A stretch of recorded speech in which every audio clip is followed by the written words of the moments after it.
The information in this video is provided for informational and educational purposes only.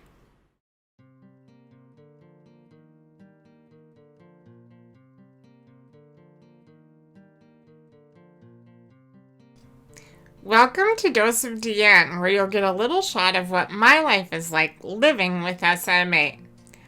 I'm a big proponent of pursuing your passion, whether it's on a small scale like collecting 100 bottles of nail polish, or on a larger scale like I did when I pursued my Jaco robotic arm.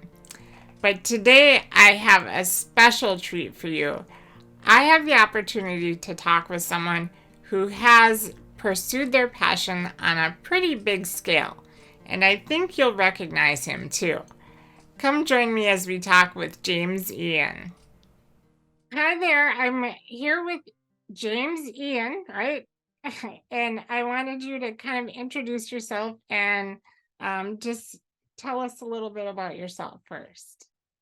Sure. So I am James. I have spinal muscular atrophy type 3. I am a musician, an actor, model, and so I do a lot of advocacy for disability representation through art. So really, really happy to be here, and looking forward to the conversation. So thank you so much for having me. Well, thanks for joining me. I'm a person who really advocates for pursuing your passion. And I can tell right off the bat that music and acting is among a big passion for you. And so I just kind of wanted to know how you decided to go for it. Yeah. I've always really loved music from a really, really young age. It just kind of spoke to me, and it felt like a really good vehicle, for expression. Like, before I could probably properly talk, I was singing along to songs and dancing and all that good stuff. And the same with acting too. Like, I actually started doing that at a pretty young age, and so, I just loved seeing stories come to life, in plays or on screen. And so, in terms of me following the passion, it's always been a part of me. And it was, I've had I've done like the academic thing and all that stuff, but throughout everything I've done, music and acting and art, they've just been there with me the whole way, and they've gotten me through, some tough times. And so, it was something that I just really couldn't shake. And even if someone was like, "Oh, you should be thinking about doing this or something," like, I could never put down, music or acting. And so I felt so strongly about it that I was like, I have to do this. So I really felt like I did not really have a choice. Well, when you throw SMA into the mix, does that make it more challenging to go after music, or did you find it as more of an outlet, or how did that work into things? Yeah, it really did. I'd always, like, I'd wanted to follow that path and do it for a really long time. I would say SMA made it harder, not from like a not from a perspective of like, you know, harder to do things physically or anything like that. I mean, with like playing instruments and stuff, obviously it does, it does make it like I get fatigued more and all that stuff. So, Yeah. but I've figured out, I know my body well and figure out how to do that. But I think it made it harder in the way that, like, through disability representation, when I was growing up, I never saw any disabled people really on TV or in music or anything, outside of like a Stevie Wonder or, something like that. And so, or a Ray Charles or anything. And so, um, from that angle, it felt like it was impossible because I just didn't see people that were like me. And so I was like, I probably can't do this, just because that was the message that I was constantly being sent. And and I've heard remarks throughout the years of, "Oh, you know, you're disabled, you're not going to be able to do this, or why would you want to, do that? Like, it's not going to happen." And so it made it hard just from just from the way society views disability, really. So it's not an SMA thing, but I thought I couldn't do it because society was telling me I couldn't do it. So So what kind of pushed you to do it when you get all that kind of you can't do it or you shouldn't be doing it. So what was that driving force, do you think? Well, I'm sure people that know me will probably tell you that I can be very, very stubborn, and so I think the stubbornness for sure played into it. And I also, when people tell me that I can't do something, like I'm gonna do it. I like that challenge, and so Yeah. I don't like being told what my life will be like, or how to live my life, and Sure. it felt like someone was like cutting off the joy for me and telling me, hey, you can't be you. And so that really just like lit a fire. And I was like, yep, I'm going to do this. And so, um, that was one piece. I also just thought like people need to see disabled people, doing these things. And so, Yes. that was a driver for sure, to kind of flip that on its head and do that. And then, I also too, just like, it's such a huge part of my life that I couldn't, you know, just drop that dream and do something else. So I think all those things really, really propelled me. Well, and you're in Los Angeles now, but you're Yes. not originally from there. Right. So you're from across the country, right? Yep, all the way across. So So what made you decide, okay, I'm going to pursue this across the country. I'm going to move to LA and I'm going to go all in. yes. So yeah, so the when I spent like I went to school in DC like for college and law school, and so when I was in DC I was playing like tons of music shows, like traveling all over, and that was like a really big part of actually like when I was in law school I was playing tons of shows, and I was doing all that stuff. And so if it just I got to a point where I was like, this felt like I'm kind of tapped out, like I've played so many venues, and um it just started to feel small, and I just really wanted to change the scenery. And I always wanted to be in LA because I knew that, that this is where all the majority of like acting roles and all that stuff, it's in LA, and music, record labels, all that stuff, it's in LA. And so I felt like if I really, really wanted to really be intentional and really follow this passionately in a focused way, I thought that I just needed to be in LA to do that. And so just kind of with certain things kind of happen at a certain time, and so I actually landed in San Diego first Okay. for a few years, and which was fine because I was a couple of hours away from LA, and so I was still able to get up to LA and when I needed to. But I started like doing more stuff in San Diego, musically, and then I jumped up to LA after a few years. But it was just I felt like I really really needed to be here because I was getting auditions and stuff when I was living in Maryland, DC, Virginia, as we like to call it, the DMV. And so when I was living in the DMV, like I was missing things because of that, and even Okay. some musical opportunities too were presented where I physically wasn't there. So And I know that you really are open about having SMA and a disability and being a representative of the disabled community. How was the response to that when you moved out there? Um, yeah, that's a really good question.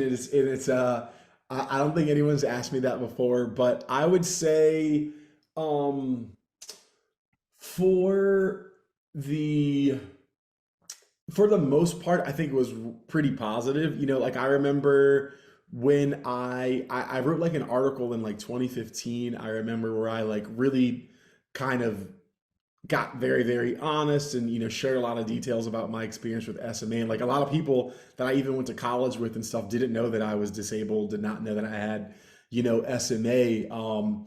And so from that, like when I read this article, like I got so much love and support, and it was really, really cool. And I vividly remember, that feeling. I would say, but then when you kind of like put put the rubber to the road, and like when I was actually like doing gigs and kind of auditioning and booking certain things, I definitely did have some experiences where it was not so accepting and so pleasant, where like me maybe getting moved to the background of a shot or being cut out of a shot because I was disabled. I definitely had that happen a couple of times. Inaccessible like music stuff. Like I remember certain venues where I I was had to, wondering about that. yeah, like you had to go upstairs and like I couldn't get up the stairs for it. And so like I'd be singing from like sitting on the corner of a stage while the rest of a band is like up above me and very, very visible. So Eh, um, so I definitely had like a fair amount of experiences for that. But I think, you know, um, people appreciated like the honesty and sharing the story. But I just think, yeah, when you're actually doing it, it was a little bit, it was kind of, they were the receptiveness was not fully there yet, yeah, and so that was tough to be, like I said, cut out of shots, yeah. or to feel like you didn't get something because you're disabled, and I definitely had for sure a couple of remarks, Do from you people. do you feel like you have to work maybe twice as hard to be seen and twice as hard to be heard sometimes?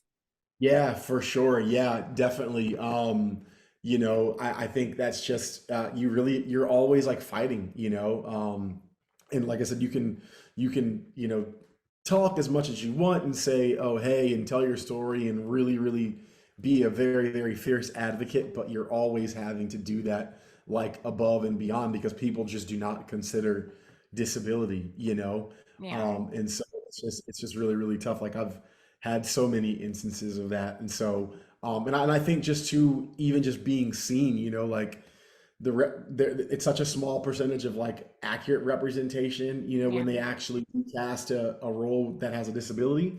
Most of the time it's like a non-disabled actor, which is terrible. But so you just have to, so I'm like competing with non-disabled, actors who have like all the time. And then so for sure, working harder and trying yeah. to be seen. It's a lot.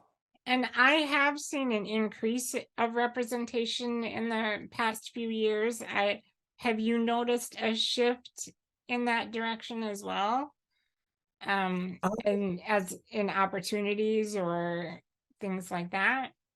Yeah, like, I definitely have noticed more like the conversation is happening. So I see disability talked about more in like magazine articles or, whatever. So I hear about it more. I feel like I've seen, on certain programs like a little, like, it feels like it's getting a little bit better and A like, but glimpse? right, exactly. But then you look at the stats and it's like still the stats are like devastating, so Mhm. from that, when you look at the stats, it looks really, really bad. And I think we still obviously have such a long way to go, like nowhere where we need to be. But I do, I am hopeful that the conversation is, taking place and more people are sort of talking about it. I have also too in the last like 6 months to a year, I have had more auditions for roles that have a disability, so that has been good. But with this but in that like that little that own little silo of disability, compared to all the other roles, it's still like such a hard, I used to go like 6 8 months sometimes without an audition, and then it would like pick up a little bit, and then sometimes maybe I have like a couple per week. And so I felt like earlier this year it was like getting better, but then we have the strikes now, so that's not helping Yeah. anyone. But then sometimes I'll go through those periods of like I don't have an audition for a month or two, so it's just in the disability silo, it's still really, really difficult because the roles just are not there and they often go to a non-disabled person. So Yeah.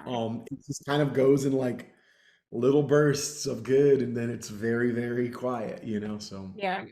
But you still pursue it though, and it's yeah. still something that you're passionate about. Yes, for sure. I mean, this is what I do. This is my career, so I'm in it for the long haul, but Yeah.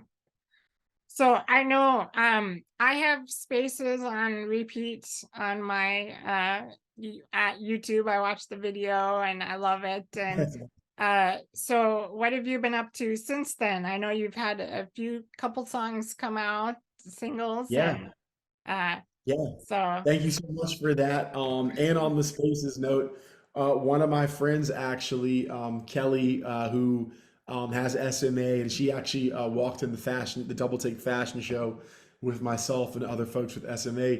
Kelly just got a Spaces. She just got some Spaces lyrics tattooed. I have not seen them yet. I saw the great. notification, but so that like I think Kelly's the first person, so that's super cool. So I appreciate you. Spaces has been like a very meaningful project Yeah. to me, and so just I'm very thankful for that. Since Spaces, I've done more songs. I've released, I think I've released 4 songs. I think, yeah, 4 songs. Okay. A couple of collaborations. One was called Soul City with my friend. She goes by Mega Luch and my buddy Dracula franchise. That's out there. I did a song called "I'm Right Here" with another person with SMA. His name's he goes by Doobie Patrick Higgins. So we did a song. Okay. Um, it's cool. I'm right here. That was last year, I believe. And then this year, I released a song called "Nighttime" via the Orchard on Daniel's Music Foundation. They have a label. That was really cool. Spaces actually was a kind of a link to them, and so they put out a song that I did called "Nighttime." So that was awesome. That released on my birthday, which is July 21st. And then we released a song on July 25th called "Lift Me Up." That was with myself, Lachi, who's a blind singer and plays piano, and then Galen Lee, who is a violinist who is also disabled. And "Lift Me Up" was a tribute to Judy Human, who we lost earlier this year. Yeah. And "Lift Me Up" has done incredibly well. It has like over 150,000 YouTube views, 175,000 Spotify plays. It's on the radio. It charted at number 4 on the radio this week, which is Nice. really cool. It has like over 2 million TikTok views. It's doing incredibly well. There are some other stats but it's in like stores and stuff. So "Lift Me Up" has been really cool. So I've just been lucky to be a part of these songs. And then in terms of acting, I've done a couple of commercials. I haven't seen them air yet, so well, Oh I darn. never, yeah, I never know when stuff is coming. And then I've done a few print ads for like adaptive. One was not adaptive wear, but two were like adaptive wear. And then I just shot one this past weekend, so hopefully that'll be out soon. I did one for J.C. Penney that's currently out. I did that in July. I did Fruit of the Loom last year, and then I walked in the Double Take fashion show, which was an incredible experience, and we got coverage in a bunch of really cool like Vogue and People, a bunch of great publications, and then um, I'm walking in another fashion show on October 8th in LA. So Awesome. yeah, it's just like doing that and doing tons of auditions. So I'm waiting to hear back on all the auditions that I've done in the Uh, last like month. So sounds like fun. Keeps yeah, you busy. it's super busy, but definitely fun. And oh, I have a poem actually coming out that's going to be in a textbook actually Okay. this fall through University of Washington. Awesome. So excited about that as well. Very cool. Yeah, Um, as far thank as you. I know, the pandemic kind of put a halt on a lot of things. I bet that was tough on you. But now that the pandemic is wound down and everything is getting back going again, is it challenging for you to do shows and do um auditions and every physically? Is it challenging to keep up, I guess? Good question. No, not really.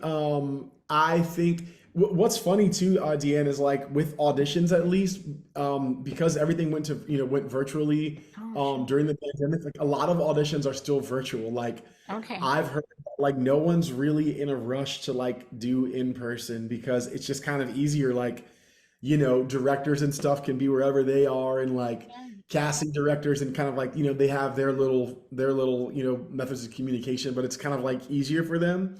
So that really honestly hasn't changed. I have had a few in person. I prefer in person, but um it's still like mostly virtual. So that's not really been a factor. I would say with music, it's been interesting because like I was doing in-home virtual performances for like 2.5 years, so to get back, it's just like a different vibe, back into, and I've played hundreds of live shows before the pandemic, so it's nothing new to me, but it was still like you had to adjust, like, oh, Yeah. there's a crowd, um, and like there's just a certain level of comfort at home. So I think it was an adjustment to that, which translates a little bit physically, where I think because I wasn't doing like the sets weren't as long and stuff, like I felt like I was getting a little bit maybe more fatigued. Like initially, that has kind of, I'm back in the saddle, and like it feels Well, I'm like it sure the used to. live energy kind of helps kind of Right. with that. Right. Like for sure. Like if I was fatigued in the past, live energy definitely gives me like a second wind. So yeah. So but yeah, I would say that that's really it, Deanne. Like it's not it hasn't been like a real physical challenge. It was just kind of like an adjustment, and then and then you're kind of like, oh, this feels how it used to feel. So Yeah. Well, and how do you um I'm not sure the terminology that I want to use when there are negative people or negative vibes, or how do you get beyond that and say, well, I am doing this and this is worth my time and worth my effort, and how do you get, yeah. you know, if you know what I'm trying to say. Yes, no, no. I think you put that very well. So, yeah, it's like I just really believe in myself. At the end of the day, I've always had to believe in myself. I've had a great support system of family and friends. Like throughout my life, the people that were close to me were always like, "You can do, like you got Yeah. this, you're fine," and they would always be supportive in what I did. They were never like, "Oh, you shouldn't do this." Like everyone was like, "You want to be a musician? You want to be an actor? You should go do that." I think to like outsiders who don't know me, no, I believe in myself. So if someone tells me negative like things, I don't believe that because at my core, I have put those, I've embodied those beliefs throughout the years, and so that whatever. I think I also just own it, like I own who I am, and like I own the disability and all that stuff. I put it on display. I am proud to be disabled. I'm proud to have SMA, so like I'm happy to put that stuff all out there. And so when I walk into a room, I'm not like trying to hide it, or I'm not ashamed of it. I'm like, this is me. I'm super proud. Like, here we go. So I think just kind of having that confidence and that belief, that's really what it does. And and if it's like internet stuff, half the time I don't even know if like it's a real account. Like if it's a real person. So I typically ignore that. But like if someone says something where like it's offensive or whatever, and it's like in person, I mean, I'm definitely not gonna bite my tongue. Like I'm gonna say something back. That's just my nature, like Yeah. so I will for sure have, I'll for sure do that. I'm gonna stand up for myself. I'm gonna stand up for my friends or whoever else if someone's, I'm talking negatively about someone I know or even that I don't know, like I'm gonna jump in there and be an advocate. But it doesn't really personally affect me because I just don't believe it. For other people who maybe want to follow their passion, whatever it is, what's your advice? Number one, if you believe in it and you love to do it, don't let someone tell you that you can't. And then I would say too, like really, really train, like take lessons if it's a thing where you need to take lessons. Like I'm a really big fan of like developing your craft and stuff, and I've been doing this for a long time, and so like I put in the hours of practice constantly, and I'm always trying to improve. And like I feel like with anything, you're never going to be, really where you want to be. Like there's always room for growth. Like you're not going to, Yeah. max out. I don't No, think, yeah, you're or not feel like great you're right going to off the max. bat. Right, right. So like I would say really, really train and like, and and especially if someone has SMA or like another disability, like there are really good programs that are kind of geared toward, they're like acting classes for people with disabilities or whatever it might be. So I would also say like find those if that's something that's like relevant and can benefit you. But like in the disability space, people are always looking for a reason not to hire us and like not to work with us. And so I think it's even more important to be, good at what you do and like and have those skills. And that's not it shouldn't be that way that people are trying to exclude us, but like it is, and if you're gonna play the game, you gotta play the game. And so, I don't want to give someone a reason to be like, oh, you can't do this. And it's unfortunate that it is that way, but right now that's the way it is. So I would say do that. And then I would also say like find a good mentor and find community.